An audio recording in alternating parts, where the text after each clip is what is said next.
Hello दोस्तों, जय हिंद। स्वागत है फिर से आप सभी का एक बार आपके अपने यूट्यूब चैनल सरकारी एग्जाम विद एमएस में। आई होप आप सब लोग बहुत अच्छे होंगे और आपकी पढ़ाई भी बहुत अच्छी तरीके से चल रही होगी। ठीक है, जैसा कि आप सब लोग थंबनेल पर देख ही पा रहे होंगे कि हम लोग बातचीत कर रहे हैं SSC MTS previous year question 2021 के बारे में। ठीक, यानी एसएससी एमटीएस 2021 में हिस्ट्री के जितने भी क्वेश्चन पूछे गए थे उन सभी क्वेश्चन की प्रैक्टिस कर रहे हैं। ठीक, इससे पहले हम आप लोगों को एक बात और बता दें कि हम लोग 2022 में हिस्ट्री के जितने भी प्रीवियस ईयर क्वेश्चन थे, लगभग 250 प्लस क्वेश्चन थे, उन सभी क्वेश्चंस की अच्छी तरीके से प्रैक्टिस कर चुके हैं। ठीक, और अभी फिलहाल हम लोग बातचीत कर रहे हैं एसएससी एमटीएस 2021 के बारे में। ठीक, और इससे पहले हम लोग एसएससी एमटीएस 2021 के 75 क्वेश्चन को सॉल्व कर चुके हैं और आज हम लोग बातचीत करने वाले हैं 76 नंबर क्वेश्चन से। क्वेश्चन ध्यान से पढ़िए, लिखा हुआ है, कह रहा है कि शेर खान ने, ध्यान रखना क्या कह रहा है, शेर खान ने कन्नौज में, ध्यान रखना, शेर खान ने कन्नौज में हुमायूं को किस वर्ष हराया। ठीक, ये बात ध्यान रखनी है। ठीक, यानी जो शेर खान ने कन्नौज में किसको हराया, हुमायूं को। ठीक, और कह रहा है किस वर्ष हराया, ये बात आपको बतानी है। ठीक,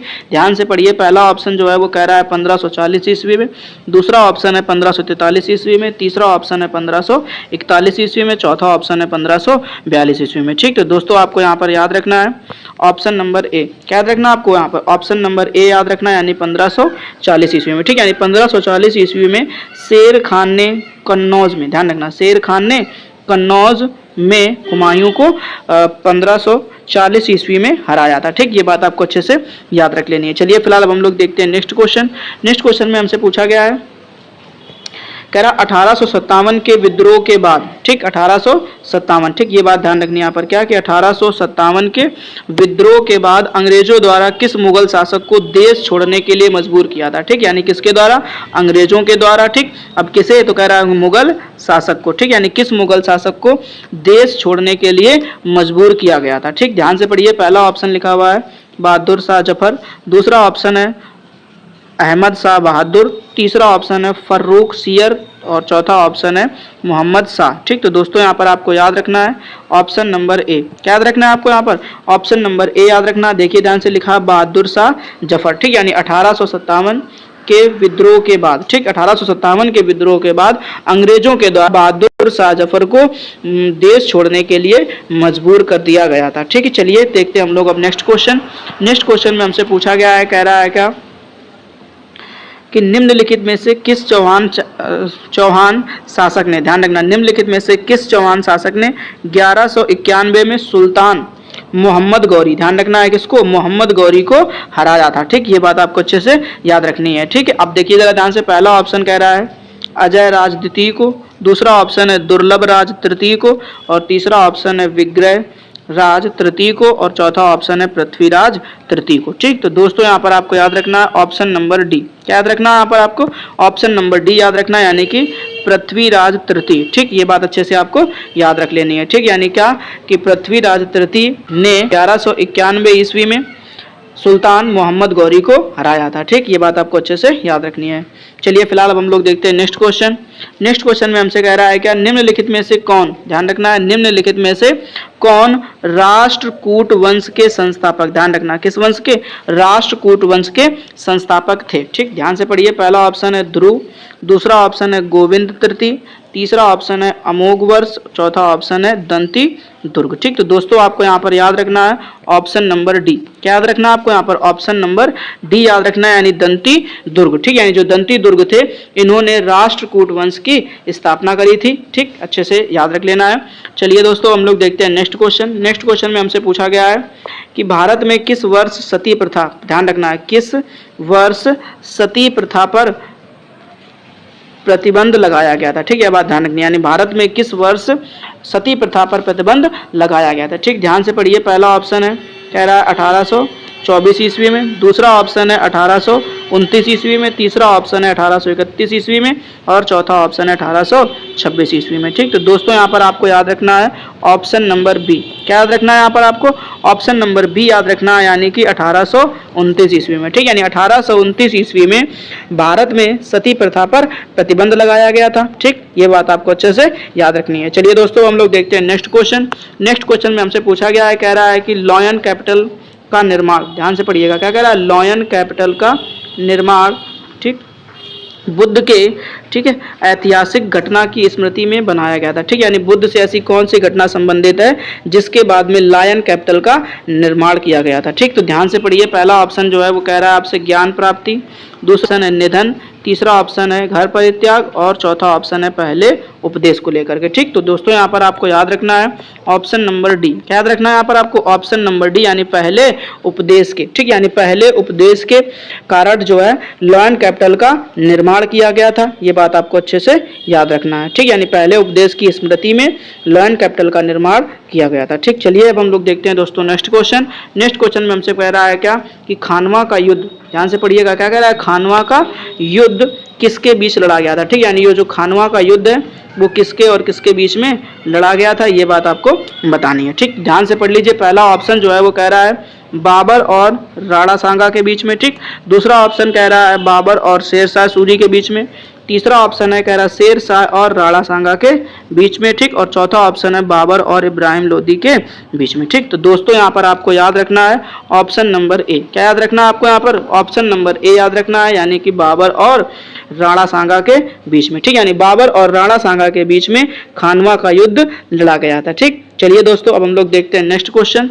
नेक्स्ट क्वेश्चन में हमसे पूछा गया है क्या कि आत्मीय समाज की स्थापना, ध्यान रखना है क्या, आत्मीय समाज की स्थापना निम्नलिखित में से किसने की। ठीक, अब किस समाज की स्थापना, तो आपको याद रखना है यहाँ पर आत्मीय समाज की स्थापना। ठीक, तो आत्मीय समाज की जो स्थापना है वो निम्नलिखित में से किसने करी थी, ध्यान से पढ़िए। पहला ऑप्शन कह रहा है दयानंद सरस्वती ने।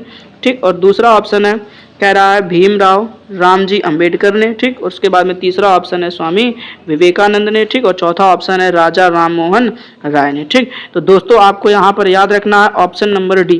क्या याद रखना है आपको यहाँ पर? ऑप्शन नंबर डी याद रखना है, यानी राजा राम मोहन राय। ठीक, यानी राजा राम मोहन राय ने आत्मीय समाज की स्थापना करी थी। ठीक दोस्तों, चलिए अब हम लोग देखते हैं नेक्स्ट क्वेश्चन के बारे में। ठीक, नेक्स्ट क्वेश्चन जो है वो कह रहा है क्या 1773 में, ध्यान रखना कहाँ पर, 1773 में भारत के प्रथम गवर्नर जनरल, ध्यान रखना है भारत के प्रथम गवर्नर जनरल कौन थे। ठीक, कब, तो 1773 में। ठीक है, 1773 ईस्वी में भारत के प्रथम गवर्नर जनरल कौन थे, ध्यान से पढ़िए। पहला ऑप्शन जो है वो कह रहा है वारेन हेस्टिंग। कौन है? Warren Hasting. ठीक, और दूसरा ऑप्शन कह रहा है क्या रॉबर्ट क्लाइव। तीसरा ऑप्शन है चार्ल्स कॉर्नवालिस। ठीक, और उसके बाद में चौथा ऑप्शन है थॉमस मुनरो। ठीक, तो दोस्तों आपको यहाँ पर याद रखना है ऑप्शन नंबर ए। क्या याद रखना है आपको यहाँ पर? ऑप्शन नंबर ए याद रखना है, यानी वारेन हेस्टिंग। ठीक, यानी वारेन हेस्टिंग जो है ठीक 1773 ईस्वी में भारत के प्रथम गवर्नर जनरल बने थे। ठीक, चलिए अब हम लोग देखते हैं नेक्स्ट क्वेश्चन को। ठीक, नेक्स्ट क्वेश्चन में हमसे पूछा गया है निम्नलिखित में से कौन सा वेद सबसे पुराना है। ठीक, ये बात ध्यान रखना, कौन सा वेद जो है वो सबसे पुराना है, ये बात आपको बतानी है। ठीक, तो ध्यान से पढ़िए। पहला ऑप्शन जो है कह रहा है यजुर्वेद, दूसरा ऑप्शन है ऋग्वेद, तीसरा ऑप्शन है अथर्ववेद, चौथा ऑप्शन है सामवेद। ठीक, तो दोस्तों यहाँ पर आप याद रखना है आपको ऑप्शन नंबर बी। क्या याद रखना है यहाँ पर आपको? ऑप्शन नंबर बी याद रखना है, यानी कि ऋग्वेद। यानी जो ऋग्वेद है वो सबसे पुराना वेद है। ठीक, ये बात आपको अच्छे से याद रखनी है। चलिए दोस्तों हम लोग देखते हैं नेक्स्ट क्वेश्चन।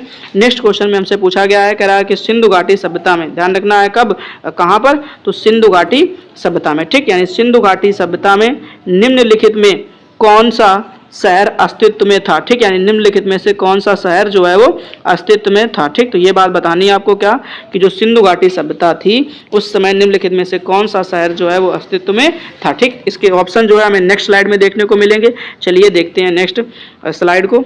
चलिए अच्छा ध्यान से ऑप्शन पढ़ लीजिए। पहला ऑप्शन कह रहा है सांची, दूसरा ऑप्शन कह रहा है मुजरिस, तीसरा ऑप्शन है हड़प्पा और चौथा ऑप्शन है अयोध्या। ठीक, तो दोस्तों यहाँ पर आपको याद रखना है ऑप्शन नंबर सी। क्या याद रखना है यहाँ पर आपको? ऑप्शन नंबर सी याद रखना है, यानी कि हड़प्पा। ठीक है, तो ये बात आपको अच्छे से याद रखनी है। ठीक है, चलिए अब हम लोग देखते हैं नेक्स्ट क्वेश्चन। ठीक, नेक्स्ट क्वेश्चन में हमसे पूछा गया है निम्नलिखित में से किस चोल शासक ने, ध्यान रखना है निम्नलिखित में से किस चोल शासक ने, ठीक, किस चोल शासक ने तंजावर में, कहाँ पर, तंजावर में निशुंभ सुदनी देवी, ध्यान रखना है क्या है, निशुंभ सुदनी देवी मंदिर का निर्माण करवाया था। ठीक, तो निम्नलिखित में से किस चोल शासक ने तंजावुर में निशुंभ सुदनी देवी मंदिर का निर्माण करवाया था? तो ध्यान से पढ़िए। पहला ऑप्शन कह रहा है आदित्य प्रथम, किसने? आदित्य प्रथम ने। दूसरा ऑप्शन है अरिंजय ने। तीसरा ऑप्शन है राज राजा प्रथम ने। और चौथा ऑप्शन है विजयालय ने। ठीक, तो दोस्तों यहाँ पर याद रखना है आपको ऑप्शन नंबर डी। क्या याद रखना है यहाँ पर आपको? ऑप्शन नंबर डी याद रखना है, यानी कि विजयालय। ठीक, यानी विजयालय ने चोल शासक, यानी विजयालय जो है किसके संबंध है इसके? चोल शासक से। तो कह रहा हूँ कि विजयालय ने तंजावर में निशुंभ सुदनी देवी मंदिर का निर्माण करवाया था। ठीक, चलिए दोस्तों अब हम लोग देखते हैं नेक्स्ट क्वेश्चन को। ठीक, नेक्स्ट क्वेश्चन में हमसे पूछा गया है, कह रहा टीपू सुल्तान की मृत्यु, ध्यान रखना है, क्या कह रहा है? टीपू सुल्तान की अपनी राजधानी, ध्यान रखना, कह रहा है टीपू सुल्तान की जो मृत्यु है वो किस वर्ष अपनी ही राजधानी सेरिंगपट्टनम, कहाँ पर? सेरिंगपट्टनम की रक्षा करते हुए हुई थी। ठीक, किसकी? तो टीपू सुल्तान की। ठीक, तो कह रहा टीपू सुल्तान की मृत्यु जो है वो किस वर्ष अपनी राजधानी सेरिंगपट्टनम की रक्षा करते हुए हुई थी। ठीक, ये बात आपको बतानी, तो ध्यान से पढ़िए। पहला ऑप्शन जो है वो कह रहा है 1802 में, दूसरा ऑप्शन है 1794 में, तीसरा ऑप्शन है 1799 में और चौथा ऑप्शन है 1792 ईस्वी में। ठीक, तो दोस्तों यहाँ पर आपको याद रखना है ऑप्शन नंबर सी। क्या याद रखना है यहाँ पर आपको? ऑप्शन नंबर सी याद रखना है, यानी 1799 ईस्वी में। यानी 1799 ईस्वी में टीपू सुल्तान की मृत्यु अपनी ही राजधानी सेरिंगपट्टम की रक्षा करते हुए हुई थी। ठीक है दोस्तों, अगर आप लोगों ने वीडियो को अभी तक लाइक नहीं किया हुआ है तो प्लीज़ वीडियो को लाइक कर दीजिए, और अगर चैनल पर फर्स्ट टाइम आए हुए हैं तो चैनल को सब्सक्राइब कर दीजिए और नोटिफिकेशन बेल को ऑल पर सेलेक्ट कर लीजिए। ठीक है, ताकि हमारा जब भी कोई नया वीडियो अपलोड हो उसका नोटिफिकेशन आपको समय पर मिल जाए। ठीक है, चलिए हम लोग देखते हैं अब नेक्स्ट क्वेश्चन। नेक्स्ट क्वेश्चन में हमसे पूछा गया है, अगर मध्य प्रदेश में खजुराहो मंदिर, ध्यान रखना है क्या कि मध्य प्रदेश में खजुराहो मंदिर, मध्य प्रदेश में खजुराहो मंदिर, ठीक, मंदिर वास्तुकला की एक शैली का उदाहरण। ठीक है, यानी जो मध्य प्रदेश में खजुराहो मंदिर बना हुआ है वो मंदिर वास्तुकला की किस शैली का एक उदाहरण है। ठीक, तो दोस्तों याद रखना है आपको, पहला ऑप्शन लिखा हुआ है होयसल, दूसरा ऑप्शन लिखा हुआ है द्राविड़, तीसरा ऑप्शन लिखा हुआ है नागर और चौथा ऑप्शन लिखा हुआ है वेसर। ठीक, तो दोस्तों यहाँ पर आपको याद रखना है ऑप्शन नंबर सी। क्या याद रखना है आपको? ऑप्शन नंबर सी याद रखना है, यानी कि नागर शैली। ठीक, यानी जो मध्य प्रदेश में खजुराहो मंदिर बना हुआ है वो मंदिर वास्तुकला की नागर शैली का एक उदाहरण है। ठीक, चलिए दोस्तों हम लोग देखते हैं नेक्स्ट क्वेश्चन। ठीक, ध्यान से पढ़ लीजिए। कह रहा है क्या कि स्वामी विवेकानंद का असली नाम, ठीक, ध्यान रखना किसका? स्वामी विवेकानंद का असली नाम आपसे पूछा गया है। ठीक, कह रहा असली नाम जो है वो क्या था। ठीक, तो ध्यान से पढ़िए। पहला ऑप्शन कह रहा है मूल शंकर, दूसरा ऑप्शन कह रहा है नरेंद्र नाथ दत्त, तीसरा ऑप्शन है वर्धमान और चौथा ऑप्शन है नरसिंह भान। ठीक, तो यहाँ पर ध्यान रखिएगा दोस्तों ऑप्शन नंबर बी। क्या याद रखना है यहाँ पर आपको? ऑप्शन नंबर बी याद रखना है, यानी नरेंद्र नाथ दत्त। ठीक है, जो नरेंद्र नाथ दत्त है वो स्वामी विवेकानंद का असली नाम था। ठीक, आई होप आप लोगों को सारे के सारे क्वेश्चन अच्छी तरीके से समझ में आ गए होंगे और उम्मीद करता हूँ आप लोग जल्दी इन सभी प्रश्नों को अच्छे से याद कर लोगे, तैयार कर लोगे। ठीक, ताकि जब भी आपके एग्जाम में ये क्वेश्चन अगर रिपीट हो तो इसका आंसर आप आसानी से दे सको। ठीक, और एक बात हम आप लोगों को और बता दें कि इससे पहले हम लोग 2022 के प्रीवियस ईयर क्वेश्चन लगभग 250 प्लस क्वेश्चन की बहुत अच्छी तरीके से प्रैक्टिस कर चुके हैं। ठीक, अगर जिस किसी ने भी वो वीडियो नहीं देखे हैं तो प्लीज़ आप लोग प्ले लिस्ट में जाकर के हिस्ट्री प्रैक्टिस सीरीज के नाम से प्ले लिस्ट बनी हुई है और आप वहाँ पर जाकर के अच्छे से उन क्वेश्चन की प्रैक्टिस कर सकते हो। ठीक, ध्यान से पढ़िए। आज का जो पहला क्वेश्चन है वो कह रहा है क्या कि गुप्त वंश के, ध्यान रखना है क्या कह रहा है? गुप्त वंश के शासक कुमारगुप्त, ध्यान रखना है कि गुप्त वंश के शासक कौन? कुमारगुप्त ने निम्नलिखित में से किस विश्वविद्यालय की स्थापना करी। ठीक, यानी कि आपको नाम बताना है उस विश्वविद्यालय का जिसकी स्थापना गुप्त वंश के शासक कुमारगुप्त ने करी थी। ठीक, तो दोस्तों ध्यान से पढ़िए। पहला ऑप्शन लिखा हुआ कह रहा है नालंदा विश्वविद्यालय, दूसरा ऑप्शन है कह रहा है दिल्ली विश्वविद्यालय। ठीक, उसके बाद में तीसरा ऑप्शन कह रहा है तक्षशिला विश्वविद्यालय और चौथा ऑप्शन है पुणे विश्वविद्यालय। ठीक, तो ये बात आपको ध्यान रखनी है। ठीक है, तो आपको यहाँ पर याद रखना है दोस्तों ऑप्शन नंबर ए। क्या याद रखना है आपको यहाँ पर दोस्तों? ऑप्शन नंबर आपको ए याद रखना है, यानी नालंदा विश्वविद्यालय। ठीक, तो ये ध्यान रखना है, यानी गुप्त वंश के शासक कुमारगुप्त ने नालंदा विश्वविद्यालय की स्थापना करी थी। ठीक, चलिए दोस्तों हम लोग देखते हैं नेक्स्ट क्वेश्चन। नेक्स्ट क्वेश्चन में हमसे पूछा गया है कि मंगल पांडे को, ध्यान रखना है, मंगल पांडे को बैरकपुर में, कहाँ पर? बैरकपुर में। ठीक, यानी मंगल पांडे को बैरकपुर में को ब्रिटिश अधिकारियों पर हमला करने के लिए फांसी दी गई थी। ठीक, यानी मंगल पांडे को कब जो है फांसी दी गई थी, किसके लिए? तो ब्रिटिश अधिकारियों पर हमला करने के लिए फांसी दी गई थी। ठीक, यानी मंगल पांडे को बैरकपुर में फांसी दी गई थी। अब किस लिए दी गई थी? तो ब्रिटिश अधिकारियों के ऊपर उसने क्या करा था? हमला करा था। ठीक, तो दोस्तों आपको ये बात याद रखनी है कि कब दी गई थी। ठीक, तो पहले तो आप ऑप्शन पढ़ लीजिए। पहला ऑप्शन लिखा हुआ है कह रहा 29 मार्च 1857 को, दूसरा ऑप्शन लिखा हुआ 21 मार्च 1857 को, तीसरा ऑप्शन लिखा हुआ है 23 मार्च 1857 को और चौथा ऑप्शन लिखा हुआ है 31 मार्च 1857 को। ठीक, तो दोस्तों आपको यहाँ पर ध्यान रखना है option number A.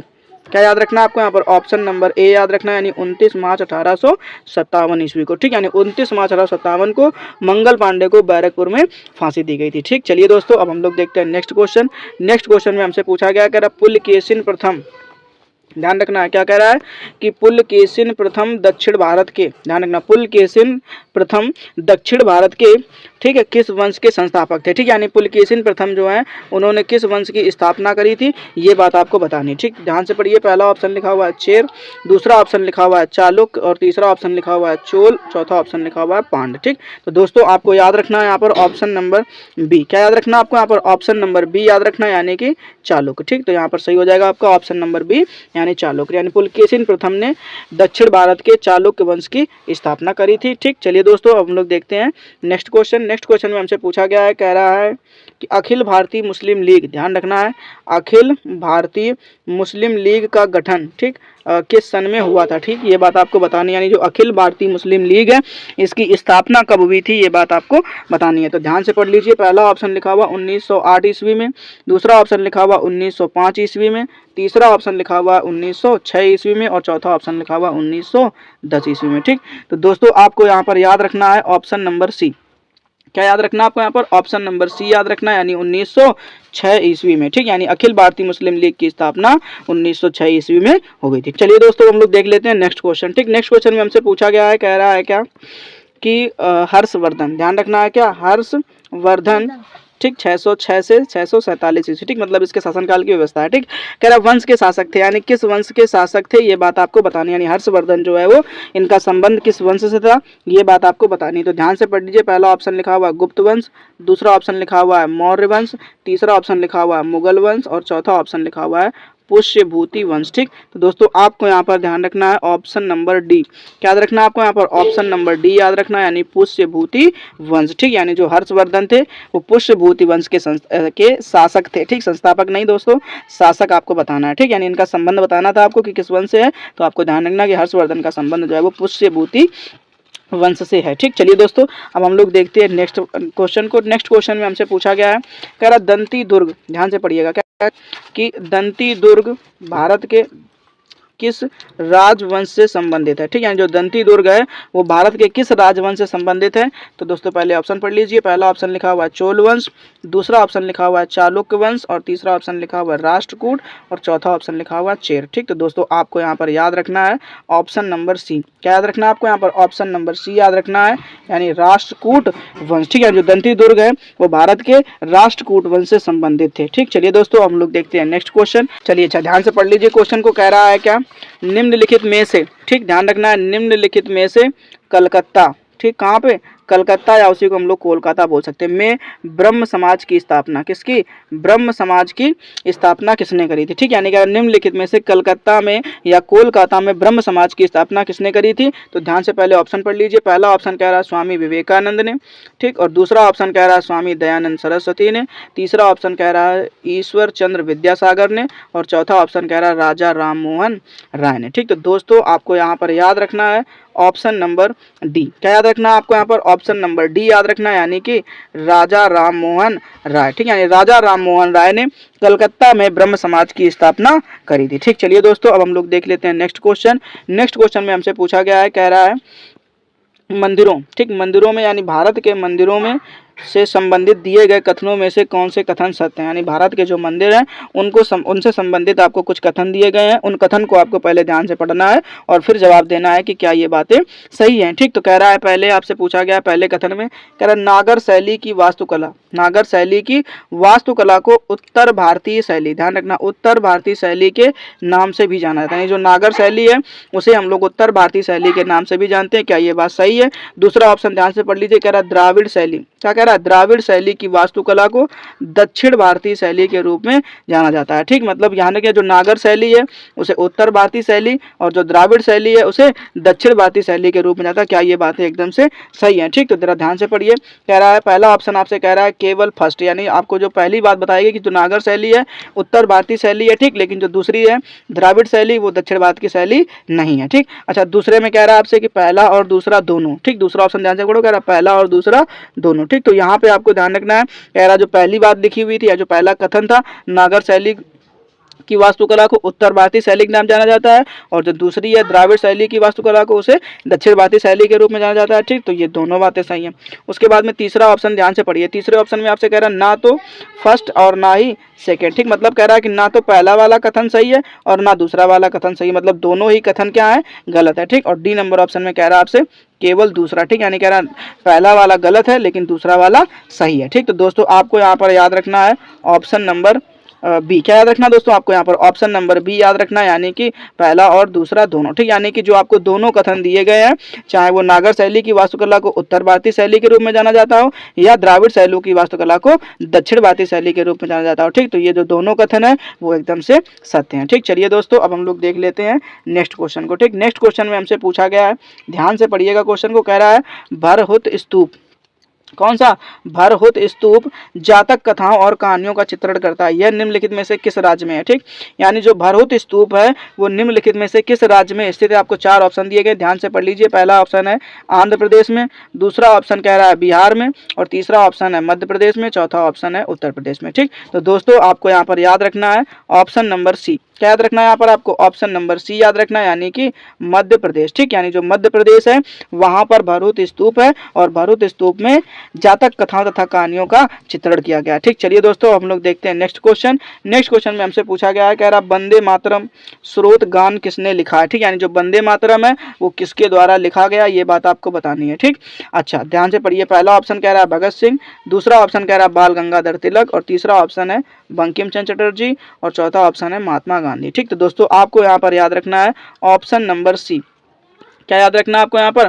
Option number C आपको यहाँ पर याद रखना है, यानी यहाँ पर सही ऑप्शन है आपका सी, यानी बंकिम चंद्र चटर्जी। ठीक, तो दोस्तों आपको याद रखना है बंकिम चंद्र चटर्जी, यानी जो वंदे मातरम स्रोत है वो बंकिम चंद्र चटर्जी के द्वारा लिखा गया है। ठीक, चलिए दोस्तों हम लोग देख लेते हैं नेक्स्ट क्वेश्चन। ठीक, नेक्स्ट क्वेश्चन में हमसे पूछा गया है, क्या ध्यान से पढ़िएगा।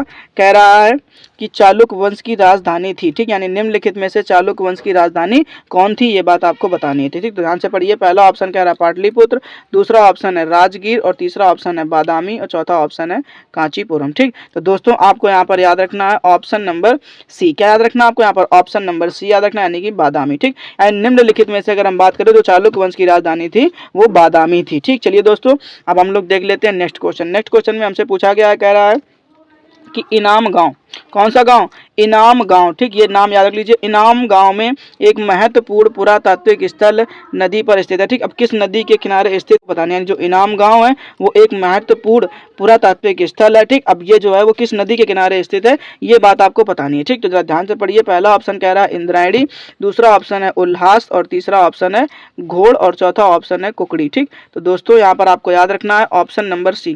क्या याद रखना है आपको? ऑप्शन नंबर सी, यानी कि घोड़। ठीक, यानी घोड़ नदी पर स्थित है। ठीक, दोस्तों अगर आप लोगों ने वीडियो को अभी तक लाइक नहीं किया हुआ है तो प्लीज़ वीडियो को लाइक कर दीजिए और अगर आप चैनल पर फर्स्ट टाइम आए हैं तो प्लीज़ चैनल को सब्सक्राइब कर लीजिए और नोटिफिकेशन बेल को ऑल पर सिलेक्ट कर लीजिए ताकि जब भी हमारा कोई नया वीडियो अपलोड हो तो उसका नोटिफिकेशन आपको समय पर मिलता रहे। ठीक, एक बात और, आप अपने दोस्तों के साथ में इस वीडियो को साझा कर सकते हैं ताकि उनकी भी मदद हो सके। ठीक, चलिए दोस्तों अब हम लोग देखते हैं नेक्स्ट क्वेश्चन। नेक्स्ट क्वेश्चन में हमसे पूछा गया कि टीपू सुल्तान, ठीक है ध्यान रखना है, टीपू सुल्तान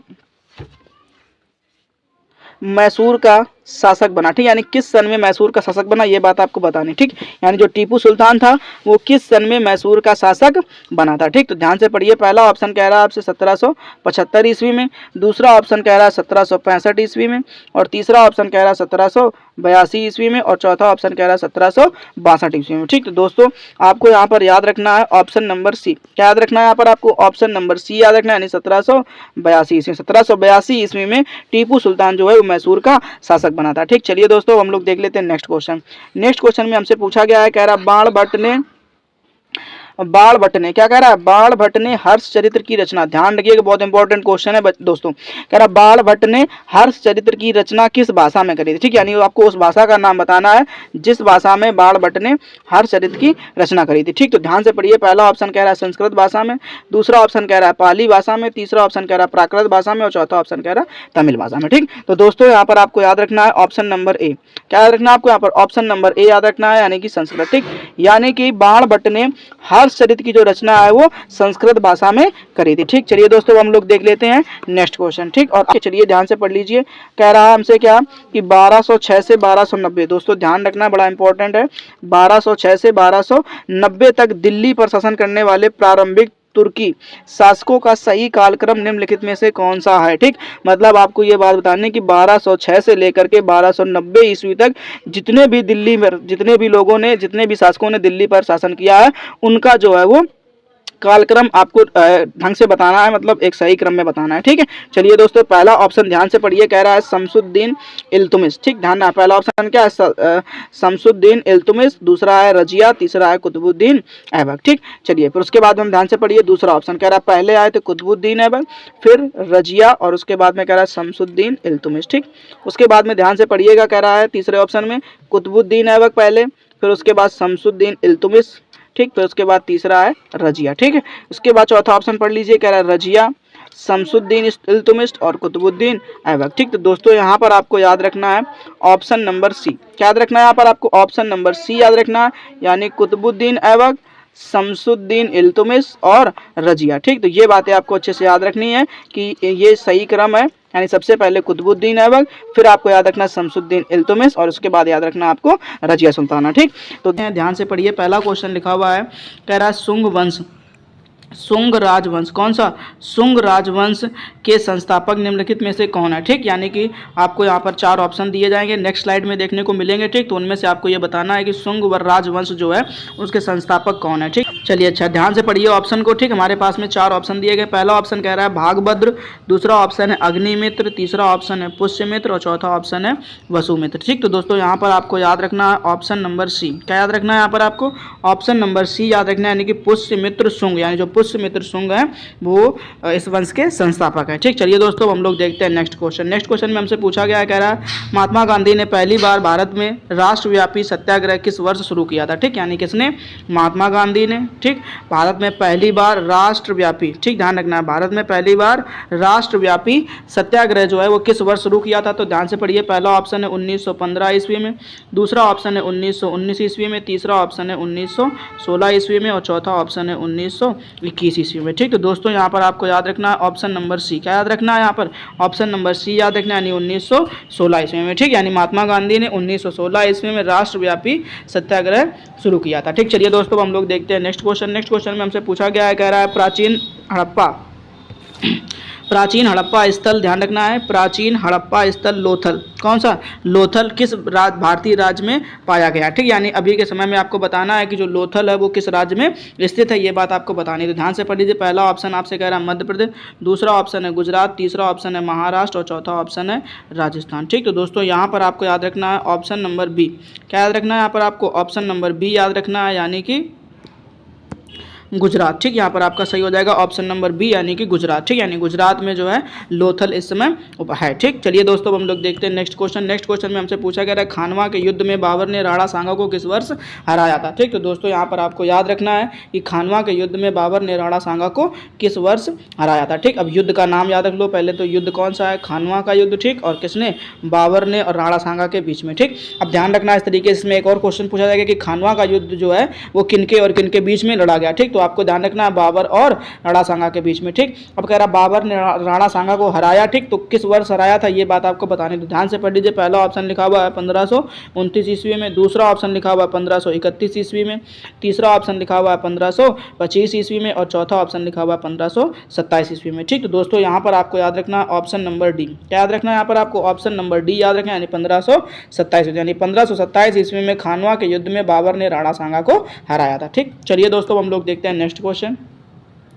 नेक्स्ट क्वेश्चन में ध्यान से पढ़िएगा, हमसे पूछा गया है, कह रहा है कि ग्रेट ब्रिटेन यूनाइटेड किंगडम, ठीक ध्यान रखना है क्या, ग्रेट ब्रिटेन को हम लोग किस नाम से, यूनाइटेड किंगडम के नाम से भी जानते हैं, ठीक। कह रहा है कि संसद एक अधिनियम है जिसके तहत 1947 में ब्रिटिश भारत और पाकिस्तान के दो नए स्वतंत्र प्रभुत्वों में विभाजित किया गया था, ठीक। यानी ध्यान रखना है जो ब्रिटिश भारत था, क्या था, ब्रिटिश भारत, यानी जो गुलाम था भारत हमारा, ठीक, उसको कह रहा है कि भारत और, ठीक, पाकिस्तान, यानी भारत और पाकिस्तान के दो नए स्वतंत्र प्रभुत्वों में विभाजित किया गया था, ये बात आपको बतानी, ठीक। तो कह रहा है भारत सरकार अधिनियम गवर्नमेंट ऑफ इंडिया एक्ट के तहत किया गया था, ठीक। दूसरा ऑप्शन ध्यान से पढ़िए, कह रहा है औद्योगिक विवाद अधिनियम यानी इंडस्ट्रियल डिस्प्यूट एक्ट, और तीसरा ऑप्शन लिखा भारतीय स्वतंत्रता अधिनियम, ठीक, यानी कि इंडियन इंडिपेंडेंस एक्ट, ठीक। चौथा ऑप्शन है रॉलेट अधिनियम यानी रॉलेट एक्ट। तो दोस्तों यहाँ पर याद रखना है आपको ऑप्शन नंबर सी, क्या याद रखना है यहाँ पर, ऑप्शन नंबर सी याद रखना है, भारतीय स्वतंत्रता अधिनियम यानी इंडियन इंडिपेंडेंस एक्ट, ठीक, यानी इंडियन इंडिपेंडेंस एक्ट के तहत जो है ग्रेट ब्रिटेन की संसद ने जो है भारत को दो, जो ब्रिटिश भारत था उसको दो स्वतंत्र प्रभुत्वों में यानी भारत और पाकिस्तान में विभाजित कर दिया था, ठीक। चलिए दोस्तों हम लोग देखते हैं नेक्स्ट क्वेश्चन। नेक्स्ट क्वेश्चन में हमसे पूछा गया है, कह रहा है निम्नलिखित में, ध्यान रखना क्या कह रहा है, निम्नलिखित में किसने 1839 ईस्वी में, कब, 1839 ईस्वी में तत्वबोधिनी सभा, ध्यान रखना तत्वबोधिनी सभा का गठन किया था, ठीक। तो ये बात आपको ध्यान रखनी है कि जो तत्वबोधिनी सभा है इसका गठन किसने किया था, तो ध्यान से पढ़ लीजिए। पहला ऑप्शन जो है वो कह रहा है रविंद्रनाथ टैगोर, ठीक, दूसरा ऑप्शन है केशव चंद्र सेन और तीसरा ऑप्शन है रामकृष्ण परमहंस, चौथा ऑप्शन है स्वामी दयानंद सरस्वती, ठीक। तो दोस्तों यहाँ पर आपको याद रखना है ऑप्शन नंबर ए, क्या याद रखना है यहाँ पर आपको, ऑप्शन नंबर ए याद रखना है, यानी देवेंद्र नाथ टैगोर, ठीक, यानी देवेंद्र नाथ टैगोर ने जो है 1839 ईस्वी में तत्वबोधिनी सभा का गठन किया था, ठीक। चलिए दोस्तों हम लोग देखते हैं नेक्स्ट क्वेश्चन। नेक्स्ट क्वेश्चन में हमसे पूछा गया है, कह रहा है कि 1929 ईस्वी में, कब, 1929 में 14 वर्ष से कम उम्र की लड़कियों, ठीक, और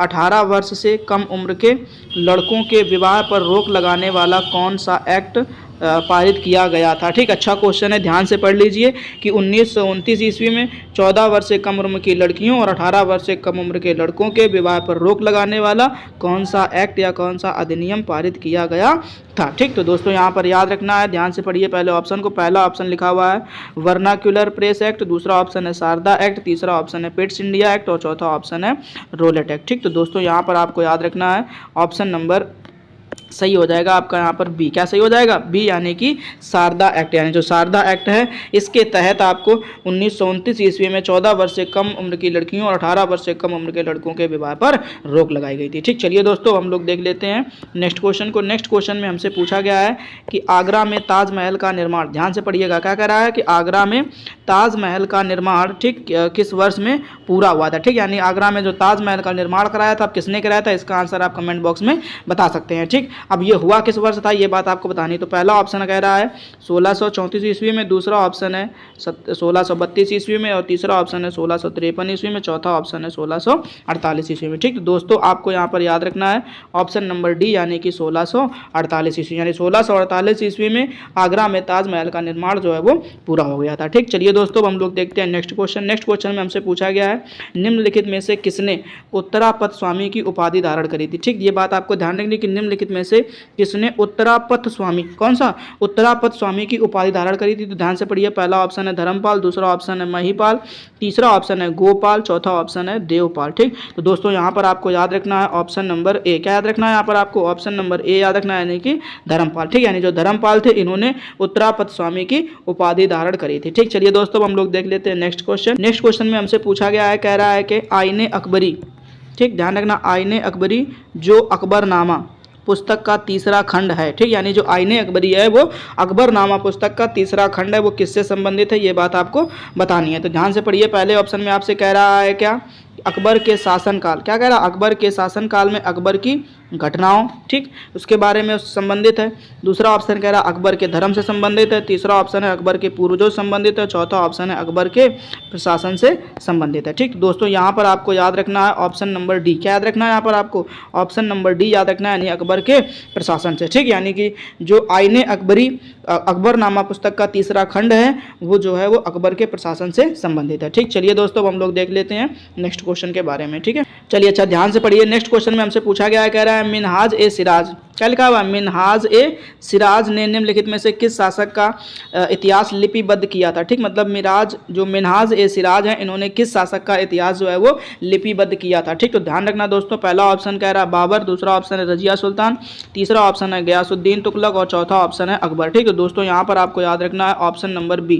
याद रखना है आपको यहाँ पर ऑप्शन नंबर बी याद रखना है, रजिया सुल्तान। ठीक, यानी जो रजिया सुल्तान थे इनका जो है इतिहास लिपिबद्ध किया था किसने, तो मिनहाज ए सिराज ने। ठीक, चलिए दोस्तों हम लोग देखते हैं नेक्स्ट क्वेश्चन। नेक्स्ट क्वेश्चन में हमसे पूरा पूछा जा रहा है क्या, आर्य समाज सुधार आंदोलन की स्थापना, ध्यान रखना, आर्य समाज सुधार आंदोलन की स्थापना की, ठीक है, इनमें से किसने की थी। ठीक, मतलब जो आर्य समाज सुधार आंदोलन था उसकी स्थापना किसने करी थी दोस्तों, आपको ये ध्यान में रखना है। तो पहला ऑप्शन पढ़ लीजिए, लिखा हुआ स्वामी दयानंद सरस्वती, दूसरा ऑप्शन है MG रानाडे, तीसरा ऑप्शन है आनंद मोहन बोस, चौथा ऑप्शन है राजा राम मोहन राय। ठीक, तो दोस्तों आपको यहाँ पर याद रखना है ऑप्शन नंबर ए यानी कि स्वामी दयानंद सरस्वती। ठीक, यानी स्वामी दयानंद सरस्वती ने आर्य समाज सुधार आंदोलन की स्थापना करी थी। ठीक, चलिए दोस्तों हम लोग देख लेते हैं नेक्स्ट क्वेश्चन। अब नेक्स्ट क्वेश्चन में हमसे पूछा गया है, कह रहा है निम्नलिखित में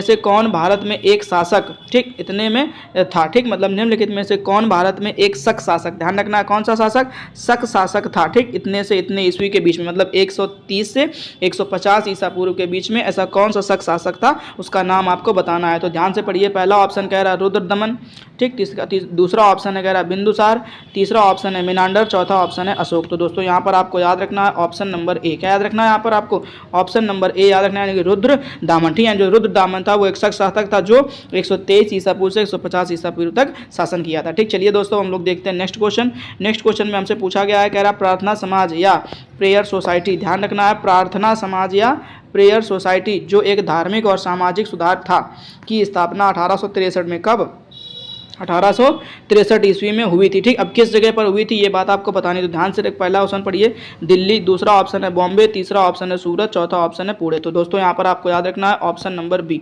याद रखना है यहाँ पर आपको ऑप्शन नंबर बी, यानी कि बॉम्बे, और अब की बात करें तो वर्तमान में क्या नाम है उसका, मुंबई। ठीक, यानी कि बॉम्बे में या मुंबई में इसकी स्थापना 1863 ईस्वी में करी गई थी। ठीक, चलिए दोस्तों हम लोग देख लेते हैं नेक्स्ट क्वेश्चन और आज के वीडियो का लास्ट क्वेश्चन। ठीक, ध्यान से पढ़िएगा, कह रहा है मोहनजोदाड़ो ने के विशाल स्नानागार की आकृति कैसी है थी। ठीक, जो मोहनजोदाड़ो का विशाल स्नानागार था उसकी आकृति बताने की उसकी आकृति कैसी थी। ठीक, तो दोस्तों यहाँ पर ध्यान रखिएगा, ऑप्शन पढ़ लीजिए, पहला ऑप्शन कह रहा है दीर्घ वृत्ताकार, दूसरा ऑप्शन है वर्गाकार, तीसरा ऑप्शन है वृत्ताकार, चौथा ऑप्शन है आयताकार। ठीक, तो दोस्तों आपको यहाँ पर ध्यान रखना है ऑप्शन नंबर डी। क्या याद रखना है यहाँ पर आपको, ऑप्शन नंबर डी याद रखना है, यानी कि आयताकार। ठीक, यानी जो मोहनजोदाड़ो का विशाल स्नानागार था उसकी आकृति जो थी वो आयताकार थी। ठीक दोस्तों, अगर अभी तक आपने वीडियो को लाइक नहीं किया हुआ है तो प्लीज़ वीडियो को लाइक कर दीजिए, और अगर चैनल पर पहली बार आए हैं तो प्लीज़ चैनल को सब्सक्राइब कर दीजिए ताकि जब भी हमारा कोई नया वीडियो अपलोड हो उसका नोटिफिकेशन आपको समय पर मिलता रहे। ठीक, और ध्यान से पढ़िए, पहला क्वेश्चन लिखा हुआ है आज का, कह रहा है कि 1576 ईस्वी में, ध्यान रखना है 1576 ईस्वी में हल्दी घाटी के युद्ध में, ध्यान रखना क्या, 1576 ईस्वी में हल्दी घाटी के युद्ध में महाराणा प्रताप को किसने हराया था। ठीक, अब ये ध्यान रखना है कि जो हल्दी घाटी का युद्ध है वो 1576 ईस्वी में हुआ था। पहली बात तो ये याद रख लीजिए। ठीक, अब किनके बीच में हुआ था तो ये बात आपको बतानी है, कह रहा महाराणा प्रताप को और किसके बीच में हुआ था ये भी पता चल जाएगा। ठीक, उसके बाद दूसरा एक बात और याद रखनी है कि महाराणा प्रताप की इस हल्दी घाटी के युद्ध में क्या हुई थी, हार हुई थी। ठीक, ये बात भी आपको अच्छे से याद रखनी है। तो दोस्तों ध्यान से पढ़ लीजिए, पहला ऑप्शन कह रहा है निजाम शाह, दूसरा ऑप्शन है जहांगीर, तीसरा ऑप्शन है अकबर और चौथा ऑप्शन है हरिहर प्रथम। ठीक, तो दोस्तों यहाँ पर आपको याद रखना है ऑप्शन नंबर सी। क्या याद रखना है यहाँ पर आपको, ऑप्शन नंबर सी यानी अकबर ने। ठीक, यानी कि 1576 ईस्वी में हल्दी घाटी के युद्ध में महाराणा प्रताप को अकबर ने हराया था। ठीक, चलिए दोस्तों हम लोग देखते हैं नेक्स्ट क्वेश्चन। ठीक, नेक्स्ट क्वेश्चन में हमसे पूछा गया है, कह रहा मध्य भारत में उभरे सतनामी आंदोलन, ध्यान रखना है क्या, मध्य भारत में उभरे सतनामी आंदोलन का उद्देश्य क्या था। ठीक, यानी जो मध्य भारत में सतनामी आंदोलन उभरा था, ठीक है, जिसका जन्म हुआ था उसका उद्देश्य बताना आपको क्या था। ठीक, तो दोस्तों ध्यान से पढ़िए, पहला ऑप्शन लिखा बालिकाओं के लिए विद्यालय खोलना, दूसरा है बाल विवाह पर रोक, तीसरा है चमड़ा श्रमिकों की सामाजिक स्थिति में सुधार करना और चौथा ऑप्शन है विधवाओं की स्थिति में सुधार करना। ठीक, तो दोस्तों यहाँ पर आपको याद रखना है ऑप्शन नंबर सी। क्या याद रखना है यहाँ पर आपको, ऑप्शन नंबर सी याद रखना है, यानी कि चमड़ा श्रमिकों की सामाजिक स्थिति में सुधार करना। ठीक, यानी कि जो सतनामी आंदोलन था उस सतनामी आंदोलन का मुख्य उद्देश्य था कि चमड़ा श्रमिकों की सामाजिक स्थिति में सुधार करना। ठीक, चलिए दोस्तों हम लोग देख लेते हैं नेक्स्ट क्वेश्चन। नेक्स्ट क्वेश्चन में हमसे पूछा गया है, कह रहा है निम्नलिखित में से कौन, ध्यान रखना, निम्नलिखित में से कौन गुप्त वंश का पहला शासक था। ठीक, यानी गुप्त वंश का पहला शासक कौन था ये बात आपको बतानी, जिसने महाराजा अधिराज की भव्य उपाधि धारण करी थी। ठीक, जिसने महाराजा अधिराज, कौन सी, महाराजा अधिराज की जो है भव्य उपाधि धारण करी थी, ये बात आपको बतानी है। ठीक, तो ध्यान से पढ़िए। पहला ऑप्शन लिखा हुआ चंद्रगुप्त प्रथम, दूसरा ऑप्शन लिखा हुआ स्कंदगुप्त प्रथम, तीसरा ऑप्शन है विष्णुगुप्त, चौथा ऑप्शन है समुद्रगुप्त। ठीक, तो दोस्तों यहाँ पर आपको याद रखना है ऑप्शन नंबर ए, यानी कि चंद्रगुप्त प्रथम। ठीक, यानी जो चंद्रगुप्त प्रथम था वो गुप्त वंश का पहला शासक था और जिसने महाराजा अधिराज की भव्य उपाधि धारण करी थी। ठीक, चलिए दोस्तों हम लोग देख लेते हैं नेक्स्ट क्वेश्चन। नेक्स्ट क्वेश्चन है, मेघस्तनीज एक राजदूत था। ठीक, मेघस्तनीज एक राजदूत था। कौन, मेघस्तनीज, और वो क्या था, एक राजदूत था। ठीक, जिसे के शासक द्वारा के दरबार में भेजा गया था। ठीक, यानी जो मेघस्तनीज है वो एक राजदूत था। क्या था, एक राजदूत था, जिसे अब किसी के दरबार से, ठीक, किसी शासक के द्वारा उसे किसके दरबार में भेजा गया था ये बात आपको बतानी है। तो ध्यान से पढ़िए। पहला ऑप्शन लिखा हुआ चीनी शाहजहां, दूसरा ऑप्शन है यूनानी चंद्रगुप्त, तीसरा ऑप्शन है यूनानी बाबर, चौथा ऑप्शन है चीनी सिकंदर लोदी। ठीक, तो आपको यहाँ पर ध्यान रखना कि जो मेघस्तनीज है वो क्या था, एक राजदूत था। ठीक, क्या था, राजदूत था। ठीक, और जिसे ऑप्शन नंबर बी में ध्यान से पढ़िएगा। ठीक, कह रहा है जिसे यूनानी शासक द्वारा, किसके द्वारा, यूनानी शासक द्वारा चंद्रगुप्त के दरबार में भेजा गया था। ठीक, तो ये बात ध्यान रखनी है कि मेघस्तनीज जो है वो एक राजदूत था जिसे यूनानी शासक के द्वारा चंद्रगुप्त के दरबार में भेजा गया था। चलिए दोस्तों हम लोग देखते हैं नेक्स्ट क्वेश्चन। नेक्स्ट क्वेश्चन में हमसे पूछा गया है, कह रहा है कि मुगल बादशाह, ध्यान रखना है, क्या, मुगल बादशाह औरंगजेब ने अपनी पत्नी, ध्यान रखना है, मुगल बादशाह ने औरंगजेब यानी ने अपनी पत्नी दिलरस बानो बेगम, क्या नाम था उनका, दिलरास बानो बेगम। ठीक, ध्यान रखना, मुगल बादशाह औरंगजेब की जो पत्नी थी उनका नाम क्या था, दिलरास बानो बेगम की याद में किस मुगल स्मारक का निर्माण कराया था। ठीक है, जैसे कि शाहजहां ने मुमताज़ महल की याद में क्या बनवाया था, ताजमहल, ऐसे ही आपको ध्यान रखना है कि जो मुगल बादशाह औरंगजेब था उसने भी अपनी पत्नी दिलरास बानो बेगम की याद में कुछ ना कुछ बनवाया था। ठीक, तो यहाँ पर आपको उसका नाम बताना है। तो पढ़िए ध्यान से। पहला ऑप्शन कह रहा है ताजमहल, दूसरा ऑप्शन है रानी की बाग, तीसरा ऑप्शन है बीबी कब्र और चौथा ऑप्शन है बीबी का मकबरा। ठीक, तो दोस्तों यहाँ पर आपको याद रखना है ऑप्शन नंबर डी, क्या याद रखना है यहाँ पर आपको, ऑप्शन नंबर डी याद रखना है, यानी कि बीबी का मकबरा। ठीक, यानी कि मुगल बादशाह औरंगजेब ने अपनी पत्नी दिलरास बानो बेगम की याद में बीबी का मकबरा बनवाया था। ठीक, चलिए दोस्तों हम लोग देख लेते हैं नेक्स्ट क्वेश्चन। नेक्स्ट क्वेश्चन में हमसे पूछा गया निम्नलिखित में से कौन अकबर के 9 रत्नों में से एक नहीं थे। ध्यान रखना है, अभी ऑप्शन इसके जो है आपको नेक्स्ट स्लाइड में देखने को मिलेंगे, पहले आप क्वेश्चन समझ लीजिए। कह रहा है क्या कि निम्नलिखित में से कौन अकबर के 9 रत्नों में से एक नहीं थे। ठीक, यानी कि जहाँ पर कुछ अकबर के 9 रत्नों के ऑप्शन दिए जाएंगे, ठीक, उनमें से आपको बताना कौन अकबर के 9 रत्नों में से नहीं है। ठीक, चलिए दोस्तों देख लेते हैं इसके हम लोग ऑप्शन को। चलिए अच्छा ध्यान से पढ़िए। पहला ऑप्शन कह रहा है राणा अमर सिंह। ठीक, दूसरा ऑप्शन है अबुल फजल, तीसरा ऑप्शन है राजा टोडरमल, चौथा ऑप्शन है राजा मान सिंह। ठीक, तो दोस्तों यहाँ पर आपको ध्यान रखना है ऑप्शन नंबर ए, क्या याद रखना है आपको यहाँ पर, ऑप्शन नंबर ए यानी कि राणा अमर सिंह, यानी जो राणा अमर सिंह है वो अकबर के 9 रत्नों में से नहीं है। ठीक, चलिए दोस्तों हम लोग देखते हैं नेक्स्ट क्वेश्चन। नेक्स्ट क्वेश्चन में हमसे कह रहा है निम्नलिखित भारतीय स्वतंत्रता सेनानियों में से, ध्यान रखना, निम्नलिखित भारतीय स्वतंत्रता सेनानियों में से किसकी हत्या कर दी गई थी। ठीक, यानी ये बात आपको बतानी है कि जो जितने भी आपको यहाँ पर भारतीय स्वतंत्रता सेनानी दिखाई दे रहे हैं इनमें से हत्या किसकी कर दी गई थी ये बात आपको बतानी है। ध्यान से पढ़िए। पहला ऑप्शन लिखा हुआ है नाना साहब, दूसरा ऑप्शन लिखा हुआ महात्मा गांधी, तीसरा ऑप्शन है जवाहरलाल नेहरू, चौथा ऑप्शन है बाल गंगाधर तिलक। ठीक, तो दोस्तों आपको यहाँ पर याद रखना है ऑप्शन नंबर बी, क्या याद रखना है यहाँ पर, ऑप्शन नंबर बी यानी महात्मा गांधी। ठीक, महात्मा गांधी की जो हत्या है नाथूराम गोडसे ने गोली मार करके कर दी थी। ठीक, चलिए दोस्तों देखते हैं नेक्स्ट क्वेश्चन। नेक्स्ट क्वेश्चन में हमसे पूछा गया है साइमन कमीशन के संबंध में, ध्यान रखना, साइमन कमीशन के संबंध में निम्नलिखित में से कौन सा कथन सही है। ठीक, ये बात ध्यान रखनी है, यहाँ पर आपको 2 कथन दिए गए हैं साइमन कमीशन को लेकर के। ठीक, तो ये बात आपको बतानी है क्या कि इनमें से दोनों कथन में से कौन सा कथन सही है। तो ध्यान से पढ़िए। पहला ऑप्शन, जो पहला कथन है वो कह रहा है 1927 में इंग्लैंड में ब्रिटिश सरकार ने भारत के राजनीतिक भविष्य को तय करने के लिए लॉर्ड साइमन की अध्यक्षता में एक आयोग भेजने का फैसला किया था। ठीक, तो यहाँ पर ध्यान रखना। दूसरा कह रहा है आयोग में कोई भारतीय प्रतिनिधि नहीं था। ठीक, यहाँ पे ध्यान रखना कि आयोग में कोई भी भारतीय प्रतिनिधि नहीं था। ठीक, तो दोस्तों यहाँ पर ध्यान रखना आपका सही हो जाएगा ऑप्शन नंबर डी, यानी पहला और दूसरा दोनों, यानी कि यहाँ पर जो दोनों कथन लिखे हुए दोनों कथन एकदम से सही है साइमन कमीशन को लेकर के। देखते हैं अब हम लोग नेक्स्ट क्वेश्चन।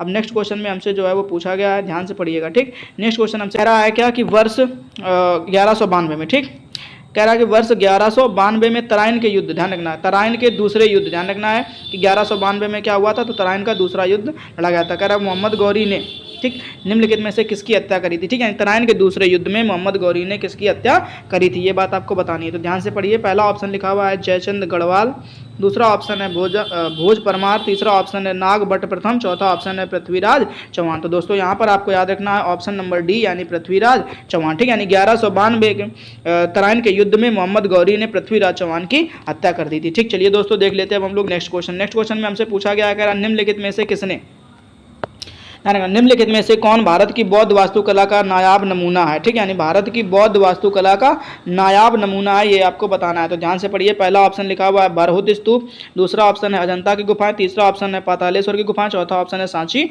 स्तूप। तो दोस्तों यहाँ पर आपको याद रखना है ऑप्शन नंबर सी। क्या याद रखना है आपको यहाँ पर? ऑप्शन नंबर सी यानी पातालेश्वर की गुफाएं। ठीक, यानी जो भारत की बौद्ध वास्तुकला का नायाब नमूना है वो क्या है? तो पातालेश्वर की गुफाएं। ठीक, चलिए दोस्तों देखते हैं नेक्स्ट क्वेश्चन। कह रहा है मुस्लिम लीग ने, ध्यान रखना है कि मुस्लिम लीग ने को प्रत्यक्ष कार्रवाई दिवस के रूप में मनाया। ठीक है, जो मुस्लिम लीग था इसने किस दिवस को प्रत्यक्ष कार्रवाई दिवस के रूप में मनाया है। ठीक, तो ये बात आपको ध्यान रखेंगे। तो ध्यान रखिए, पहला ऑप्शन कह रहा है 10 अगस्त 1946 ईस्वी को, 14 अगस्त 1946 को, 16 अगस्त 1946 को या 12 अगस्त 1946 को। दोस्तों आपको यहाँ पर याद रखना है ऑप्शन नंबर सी। क्या याद रखना है आपको यहाँ पर? ऑप्शन नंबर सी याद रखना है, यानी कि 16 अगस्त 1946 ईस्वी को। ठीक, यानी मुस्लिम लीग ने 16 अगस्त 1946 ईस्वी को प्रत्यक्ष कार्रवाई दिवस के रूप में मनाया था। ठीक, चलिए दोस्तों हम लोग देखते हैं नेक्स्ट क्वेश्चन। नेक्स्ट क्वेश्चन में हमसे पूछा गया है कि सिंधु घाटी सभ्यता के निम्नलिखित में से किस स्थल पर एक बंदरगाह पाया गया था। ठीक, ध्यान रखना है कि सिंधु घाटी सभ्यता के निम्नलिखित में से किस स्थल पर एक बंदरगाह पाया गया था। ठीक, तो ध्यान रखना दोस्तों, पहला ऑप्शन कह रहा है लोथल, दूसरा ऑप्शन है मोहनजोदारो, तीसरा ऑप्शन है धौलावीरा, चौथा ऑप्शन है कालीबंगा। ठीक, तो यहाँ पर आपको याद रखना है दोस्तों ऑप्शन नंबर ए। याद रखना है आपको ऑप्शन नंबर ए याद रखना यानी कि लोथल। ठीक, यानी सिंधु घाटी सभ्यता के लोथल शहर में जो है एक बंदरगाह पाया गया था। ठीक, चलिए दोस्तों देख लेते हैं अब नेक्स्ट क्वेश्चन। नेक्स्ट क्वेश्चन में हमसे पूछा गया है क्या कि सहायक संधि, ध्यान रखना है कि सहायक संधि के बारे में निम्नलिखित में से कौन सा कथन गलत है। ठीक, ये बात ध्यान रखनी यानी कि आपसे यहाँ पर ध्यान रखना है कि जो सहायक संधि है, क्या सहायक संधि जो है ठीक के बारे में निम्नलिखित में से कौन सा कथन जो है वो गलत है। ठीक, ध्यान से पढ़िए, पहला ऑप्शन कह रहा है कि अवध का नवाब पहला शासक था। ठीक, अवध का नवाब पहला शासक था जिसने अंग्रेजों पर एक सहायक संधि थोपी थी। ठीक, ये बात ध्यान रखनी है। दूसरा ऑप्शन कह रहा है यदि भारतीय शासक भुगतान करने में विफल रहे तो उनके क्षेत्र का एक हिस्सा दंड के रूप में छीन लिया जाएगा। ठीक, ये ध्यान रखना एक कथन है।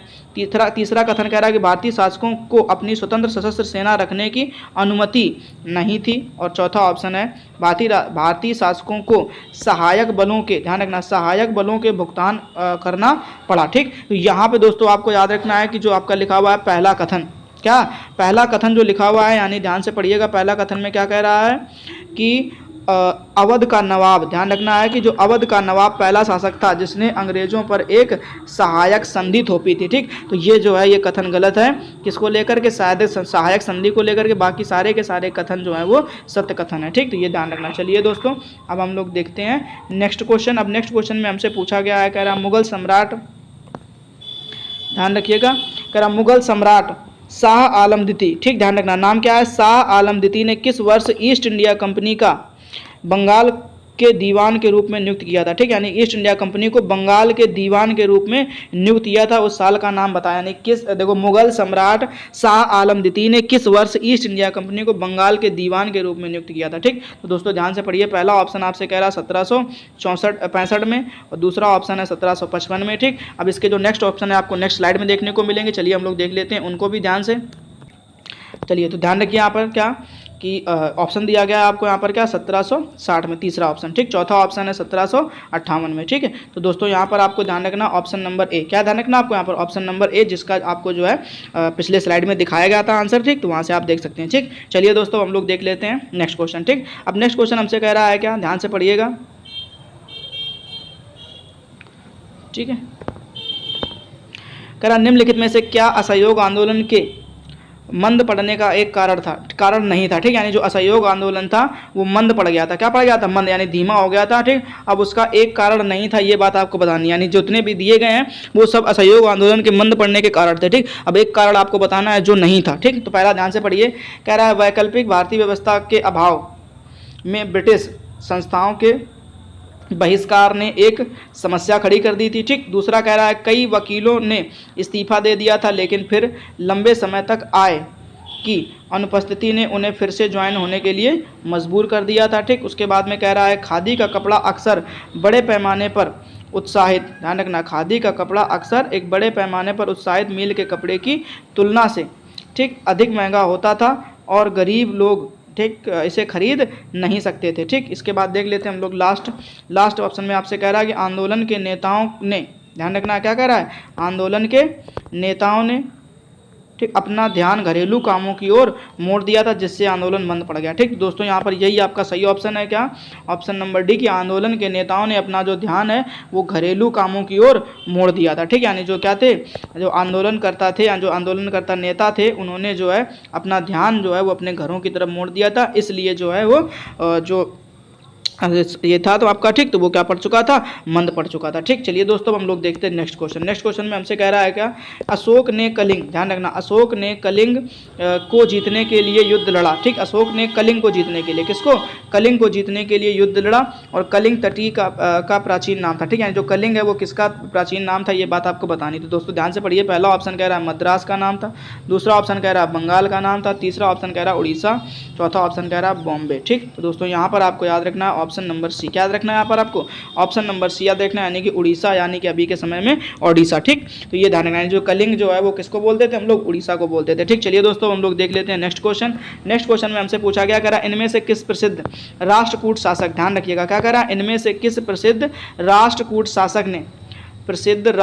शासक ने एलोरा में शैलकृत कैलाश मंदिर, ध्यान रखना क्या, शैलकृत कैलाश मंदिर का निर्माण करवाया था। ठीक, यानी यह बात आपको बतानी है कि कैलाश मंदिर का निर्माण जो है किसने कराया था, तो राष्ट्रकूट शासकों ने कराया था। ठीक, अब किस शासक ने कराया था ये नाम आपको बताना, तो ध्यान से पढ़ लीजिए, पहला ऑप्शन कह रहा है भोज, दूसरा ऑप्शन कह रहा है राष्ट्रकूट राजा कृष्ण प्रथम, और तीसरा ऑप्शन कह रहा है गोविंद तृतीय, चौथा ऑप्शन कह रहा है जयचंद। ठीक, तो दोस्तों यहाँ पर आपको याद रखना है ऑप्शन नंबर बी, क्या याद रखना है आपको यहाँ पर, ऑप्शन नंबर बी याद रखना है, यानी कि राष्ट्रकूट राजा प्रथम। ठीक, यानी यहाँ पर सही हो जाएगा आपका ऑप्शन नंबर बी, राष्ट्रकूट राजा प्रथम। ठीक, चलिए दोस्तों हम लोग देख लेते हैं नेक्स्ट क्वेश्चन में हमसे पूछा गया है, कह रहा है क्या, पांड्य राजवंश की राजधानी थी। ठीक, यानी पांड्य राजवंश जो था उसकी राजधानी बतानी है, तो ध्यान से पढ़िएगा, पांड्य राजवंश की राजधानी क्या थी, तो ध्यान से पढ़ो, पहला ऑप्शन कह रहा है मदुरै, दूसरा ऑप्शन कह रहा है करूर, तीसरा ऑप्शन है दिल्ली, चौथा ऑप्शन है उरैयूर। ठीक, तो दोस्तों यहाँ पर आपको ध्यान रखना ऑप्शन नंबर ए, क्या रखना आपको यहाँ पर, ऑप्शन नंबर ए यानी मदुरै। ठीक, यानी जो पांड्य राजवंश था उसकी राजधानी थी मदुरै। ठीक, चलिए दोस्तों अब देखते हैं नेक्स्ट क्वेश्चन। ठीक, अच्छा दोस्तों, अगर अभी तक आप लोगों ने वीडियो को लाइक नहीं किया हुआ है तो प्लीज वीडियो को लाइक कर दीजिए, और अगर चैनल पर फर्स्ट टाइम आए हुए हैं तो प्लीज चैनल को सब्सक्राइब कर लीजिए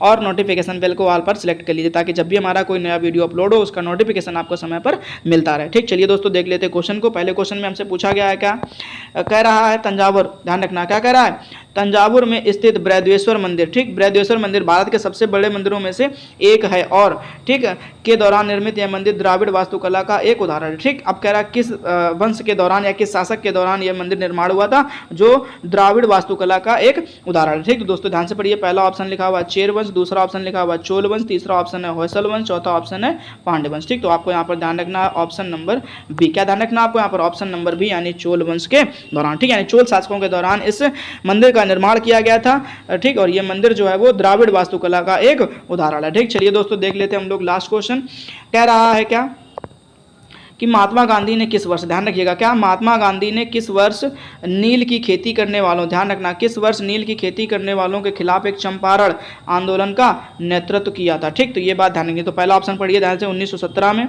दूसरा ऑप्शन है 1918 में, तीसरा ऑप्शन है 1915 में, चौथा ऑप्शन है 1916 में। तो दोस्तों आपको यहाँ पर ध्यान रखना है ऑप्शन नंबर ए यानी 1917 ईस्वी में। ठीक, ये बात आपको अच्छे से ध्यान रखनी है कि 1917 ईस्वी में, कब, 1917 ईस्वी में। ठीक, यानी 1917 ईस्वी में महात्मा गांधी ने नील की खेती करने वाले किसानों के लिए चंपारण में जो है आंदोलन का नेतृत्व किया था। ठीक है, आई होप आप लोगों को दोस्तों सारे क्वेश्चन समझ में आ गए होंगे, और उम्मीद करता हूं आप लोग जल्दी इन सभी प्रश्नों को तैयार कर लोगे। ठीक, हम लोग फिर से मिलेंगे इसके नेक्स्ट पार्ट में, तब तक के लिए जाएं, अपना ख्याल रखना और अच्छी तरीके से पढ़ाई करते रहना।